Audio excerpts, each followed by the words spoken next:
Phone பண்ணாங்க. ஒரு cellphone tower கம்பெனிக்காரங்க tower வைக்கணும்னு சொல்றாங்க. அட்வான்ஸ் வந்து 25 lakhs கேஷ் தரேன்னு இருக்காங்க. மந்த்லி வாடகையா 31,000 தரேன்னு சொல்லி சொன்னாங்க. எனக்கா? உனக்கு தான். ஐயோ ஐயோ நான் என்ன செய்வேன்? யார்கிட்ட போய் சொல்லுவேன்? ராமா ஐயா. அவங்களுக்கு வந்து ஃபர்ஸ்ட் ப்ராசஸிங் சார்ஜஸ்க்காக ஒரு 5,000 அக்கவுண்ட்ல டெபாசிட் பண்ண சொல்றாங்க அப்படின்னு அப்பா சொன்னார். 5,000 நான் வந்து சென்ட் பண்ணிட்டேன். அடுத்த நாள் வந்து ஒரு சார் ஒருத்தர் ஃபோன் பண்றாரு. நெக்ஸ்ட் ப்ராசஸ் வந்து என்னன்னா என்ஓசி வாங்கணும் உங்க லேண்டுக்கு, நீங்க 42,500 rupees பே பண்ணணும்னு சொன்னாங்க.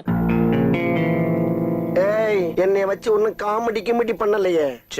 என்னோட லேண்ட உனக்கு தரேன், அந்த லேண்ட்ல நீங்க டவர் வைக்கிறீங்க, நான் எதுக்குப்பா உனக்கு 42,000 கொடுக்கணும் அப்படின்னு சொல்லி நான் கேட்டேன்.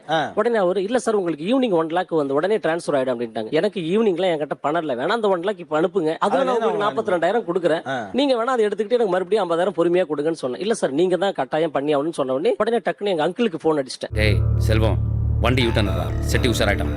உங்களுக்கு என்ன, நீங்க என்ன டிஜிட்டல் உலகத்தில் ஏமாந்தீர்கள்? சரவணா ஷாப்பிங் மால் ஓஎம்ஆர்ல வச்சிருக்கோம். சென்னை கடை பக்கத்துல இருந்துச்சு. அதுல உள்ள பசங்க இந்த கேரளா கர்நாடகா அந்த பசங்க எல்லாம் வருவாங்க. அப்பப்ப ஜாமான் வாங்கிட்டு காட்டிட்டு போயிருவாங்க. டிக் மார்க் வருமா, நம்மளும் சரி